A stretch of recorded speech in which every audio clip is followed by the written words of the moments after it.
మోకాల నొప్పులకు ఎటువంటి సర్జరీ లేకుండా ఎపియాన్ పెయిన్ క్లినిక్ అందిస్తున్న అత్యాధునిక చికిత్స. సార్ మీరు నాకన్నా వయసులో పెద్దే కదండి. అవును. కానీ నేనే పెద్దగా కనబడుతున్నాను కదండి. ఇప్పుడు నాకేంటంటే నాకే మన్మధుడు అనే బిరుదు నాకు తెచ్చుకోవాలని లేదండి. బట్ నా పని నేను సక్రమంగా చేసుకోవడానికి ఫిట్నెస్ అనేది అవసరం కదండి. అవసరం. అది వెంటనే ఒక ట్యూన్ కంపోజ్ చేసి అలసిపోయి పడుకోవడం లేకపోతే నిద్ర రావడం ఇవన్నీ ఫిట్నెస్ కాదు కదండి అది. So only in the interest of health and fitness మనం ఇంకొంచెం లాంగివిటీ కానండి లేకపోతే సక్రమంగా బ్రెయిన్ బాడీ పనిచేయడానికి మీరు ఆల్రెడీ ఆ ఫిట్నెస్ సాధించిన వ్యక్తిగా మీరు ఏం చెప్తారండి? మీరు అంటే ఇక్కడ సైకిల్ కనబడుతుంది, సైకిల్ తొక్కమంటారా రోజు? యాక్చువల్గా మీరు తొక్కట్లో మీరు కూర్చున్నారండి. దాని కూర్చున్నాను, అది కాదండి. సైకిల్ తొక్కి అది చేసేది ఇది కాదండి. వాట్ ఎవర్ నేను తెలుసుకుంది. మీరు ఈవినింగ్స్ నైట్ డిన్నర్ తినరండి నాకు తెలిసి? లేదు, తింటానండి. తింటారండి? I have dinner. Only thing early dinner by 7 o'clock. Rice తింటారండి? రైస్ తింటానండి, సాలడ్స్ తింటాను, రైస్ తింటాను, చికెన్ తింటాను, ఫిష్ తింటా, అన్నీ ఉంటాయండి. సినిమాలో అయితే చేపల పులుసు తిన్నారండి. మీరు తింటుంటే నాకు నోరు ఊరిందండి.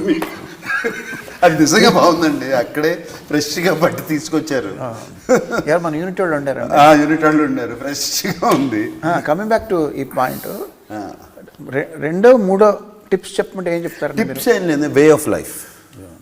అది ఆ ఫిట్నెస్ కానీ అది కానీ ఏమండి. నేను ఇవాళ ఆఫ్టర్నూన్ కావాలంటే నాతో భోజనం చేయండి, శుభ్రంగా ఓన్లీ థింగ్ వైట్ రైస్ తిన్నా, ఇంత బ్రౌన్ రైస్ తింటాను, నెయ్యి వేసుకుంటా, మన ఆకుకూరలు ఒక 3 తింటాను, ఒక చికెన్ కానీ ఫిష్ కానీ అన్నీ తింటాను, పెరిగేసుకుంటా, పచ్చడి తొక్కు పచ్చడి తింటా, కడుపు నిండా తింటానండి.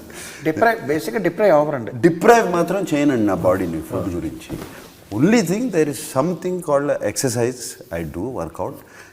తిన్న క్యాలరీస్ కొంచెం బంద్ చేయాలి.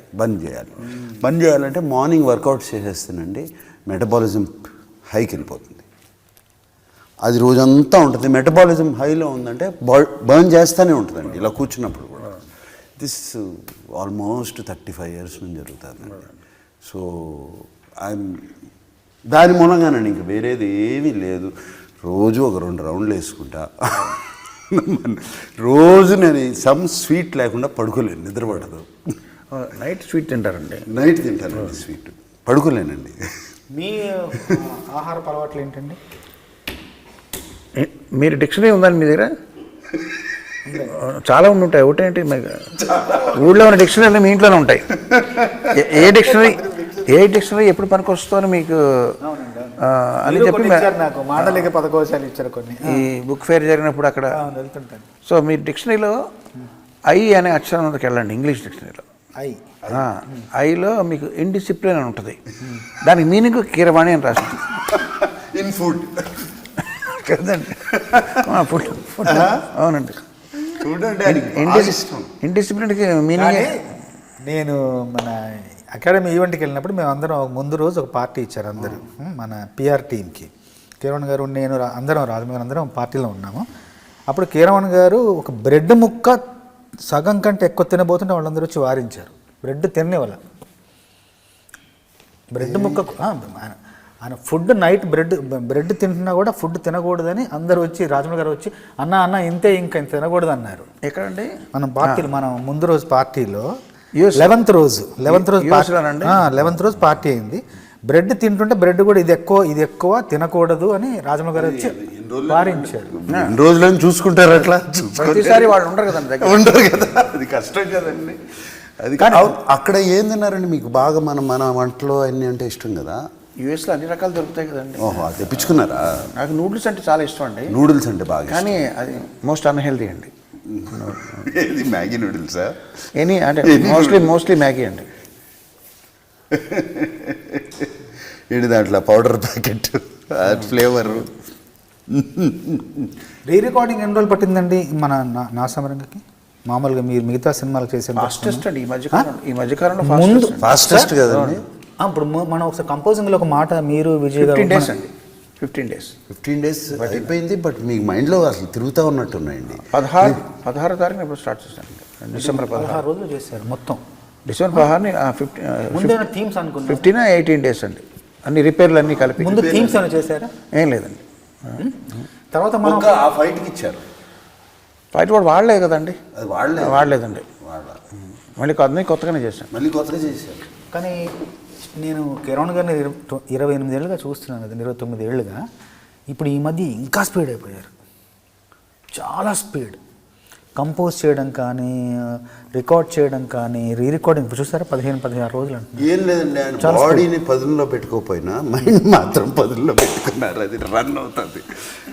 అర్థమైందండి. మేము చిన్న చిన్న కరెక్షన్స్ అట్లా అయిపోతుంది. మేము ఆలోచించేలోపే పని అయిపోతుంది అక్కడ, అంత వేగం.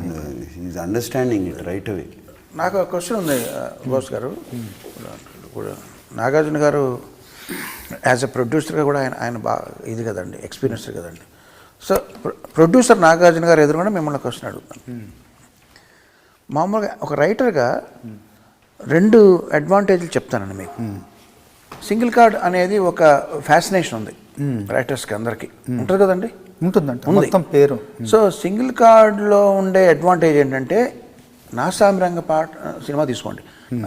నాసామిరంగ సినిమాలో పాటలన్నీ నేనే రాశాను, అది రేపొద్దున సూపర్ హిట్ అయితే చూసారా నేనే రాశాను గర్వంగా మీసం మెలేసి చెప్పుకోవచ్చు, మొత్తాన్ని నేనే అని ప్రాజెక్ట్ని ఓన్ చేసుకోవచ్చు. అది అడ్వాంటేజ్ అండి.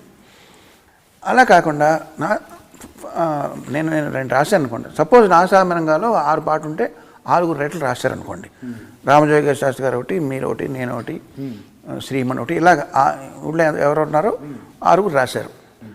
రాసినప్పుడు వీళ్ళందరికన్నా నా పాట షైన్ అవ్వాలి, కానీ ఒక కాంపిటేటివ్ స్పిరిట్ ఉంటుంది. ఆ కాంపిటేటివ్ స్పిరిట్ని మీరు అది కూడా ఎంజాయ్ చేయొచ్చు యాజ్ అ రైటర్. ఎవరన్నా చూసారు నాది బాగా వచ్చింది, నేను ఇంకా వాళ్ళకన్నా నేను బాగా నిరూపించాలి అనేది ఉంటుంది. అదొక కండిషన్. ఆ కండిషన్ మీరు ఎంజాయ్ చేయొచ్చు. ఈ రెండిట్లో మీరు ఏది బెటర్ అనుకుంటారు? అందులో ఒక అడ్వాంటేజ్, ఇందులో ఒక అడ్వాంటేజ్ ఉంది. సింగిల్ కార్డ్లో ఎక్కువ సంతోషం కలుగుతుంది. సింగిల్ కార్డ్ ఎక్కువ మొత్తం నేనే పాటలు, సినిమాని అర్థం చేసుకునే విధానం, సినిమాని చూసే విధానం, పాటలు రాసే విధానం, గ్రేడేషన్ కావచ్చు. ఒక పాట ఇలా ఉంది, ఇంకో పాట ఇలా ఉంటే బాగుంటుందని, అలా ఒక సినిమా అంతా నాదే అన్న ఒక భావన, సినిమా విజయంలో రెండో ఫీలింగ్ మీకు ఇష్టం లేదు? రెండో ఫీలింగ్ కూడా తప్పదు. ఎందుకంటే అలా కూడా మీసం వెళ్ళిన సందర్భాలు చాలా ఉన్నాయి. నా పాట హిట్ అయిన సందర్భాలు ఉన్నాయి, సంతోషపడిన సందర్భాలు ఉన్నాయి. అది కూడా మనకు ఒక రకంగా ఉపకరించిన, అది కూడా మీకు ఉత్తేజాన్ని ఇస్తుంది. కానీ మొత్తం పాటలు రాస్తే ఇది నాది, నా భావన, నా చిత్రం, నాది, నేను ఆ మూల స్తంభంలో నేను ఒక్కడే ఉన్నాను. స్టూడెంట్ నెంబర్ 1కి మీరు ఎలా రాసినట్టున్నారు? మొత్తం పాటలు రాశాను. స్టూడెంట్ నెంబర్ మొత్తం పాటలు మనకి చాలా ఉన్నాయి కదా. చాలా కిరణ్ గారి కలయికలో చాలా పాటలు, ఇద్దరం చాలా మంచి పాటలు. ఆ ప్రయాణం ఎప్పుడు కూడా మధురమైనది. మీకు కూడా ప్రొడ్యూసర్ నాగార్జున గారు ఎందుకన్నానంటే, నెక్స్ట్ టైం ఆయన అది గుర్తుపెట్టుకుంటా, సింగిల్ కార్డ్ అని మొత్తం 6 మీరే రాయారండి, కొంచెం తగ్గించండి అంతే కదండి. ప్రీ రిలీజ్ ఈవెంట్లో మీరు చేసిన మంచి పని ఏంటంటే, మ్యూజిక్ డైరెక్టర్ని పక్కన పెట్టండి, ఏ దేశపు చరిత్ర చూసినా ఏముంది గర్వకారణం అన్నట్టు, ఏ ప్రీ రిలీజ్ ఈవెంట్లో అయినా, ఆడియో ఫంక్షన్ అయినా రైటర్కి అంత గౌరవం ఇవ్వరండి. ఎప్పుడో గుర్తొస్తే పిలుస్తారు ఈ పాటలు. కానీ సినిమా హిట్కి పాటలు చాలా, సినిమాకి బజ్ రావడానికి పాటలు ఎంత ఇంపార్టెంట్, అందులో ఆ పాటలో లిరిసిస్ట్ ఎంత ఇంపార్టెన్స్ ఉందో అది ఇట్స్ నాట్ డ్యూలీ రెస్పెక్టెడ్ అండి. బట్ మీరు దానికి భిన్నంగా మీరు చంద్రబోస్ గారిని గౌరవించే విధానం చాలా బాగుంది. మీరు పైకి వెళ్ళి, మీరు ఇంత పెద్ద హీరో, ఇంత పెద్ద సీనియర్ హీరో, మీరు పైకి వెళ్ళి కిరణ్ గారిని కీరవాణి గారు అంటే ఆయన ప్రధాన సినిమాకి, ప్రతి సినిమాకి నేను ఒక రచయితనైనా మీరు పైకి స్వాగతించిన విధానం, ఆహ్వానించిన విధానం, అదే ఒక పెద్ద గౌరవం అనిపించింది నాకు. అది మీకు చెప్పాను కూడా అక్కడే. అట్లాగే కిరణ్ గారు ఒక ఏవీలో ఇద్దరిది సమాన స్థాయిలో పెట్టి ఆయన పక్కన కూర్చోబెట్టుకొని ఆ సమాన గౌరవాన్ని ఆ స్థాయిలో నన్ను కూడా చూడటం అన్నది, అది నిజంగా నాకు అదొక చాలా ఇంపార్టెంట్ అండి. దీనికి నేను ఇది కూడా చేయొచ్చు. ఇప్పుడు మనకి తెలుగు ఇండస్ట్రీలో రైటర్స్ లేరు అని బాగా ఉంది కదండి. అంటే I'm not talking about song writers, script writers కూడా తక్కువ అని. దిస్ ఈస్ ద రీజన్ అండి. వాళ్ళని గౌరవించరు. స్క్రిప్ట్ రైటర్ ఎవరో తెలీదు, డైరెక్టర్ అన్నీ కొట్టేస్తాడు కంప్లీట్గా, మాటలు రావు. బట్ సేమ్ థింగ్ చూడండి మీరు హిందీలో కానీ, హాలీవుడ్ ఫిల్మ్స్లో కానీ, హాలీవుడ్ వెబ్ సిరీస్లో కానీ స్క్రిప్ట్ రైటర్కి ఎంత స్క్రిప్ట్ డన్ బై దెన్ డైరెక్టర్కి ఇస్తారండి. ఇప్పుడు వెరీ ఇంపార్టెంట్ అండి స్క్రిప్ట్ అనేది.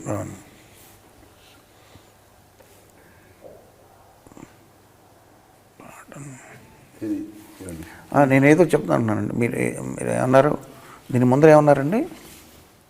దీని ముందు అదే ఇద్దరు కలిపి ఒక వీడియో కాదండి, రైటర్స్ గురించి. రైటర్స్ గురించి వీడియో కానీ మేము ఇన్వైట్ చేసిన విధానం కానీ అది బాగుంది, మంచి. నాగార్జున గారు ఎటికెట్ అనే దానికి తెలుగు ఏంటండి? ఎటికెట్ సంస్కారమేనండి, కరెక్ట్గా? అంతే. ఇప్పుడు ఒక సినిమాకి నేను మెడ్రాస్లో ఉన్న రోజుల్లో నాగార్జున గారు ప్రొడ్యూసర్గా అన్నపూర్ణ స్టూడియోస్ బ్యానర్ మీద ఒక సినిమా చేయాలని ఎవరో నాకు ఫోన్ చేశారండి.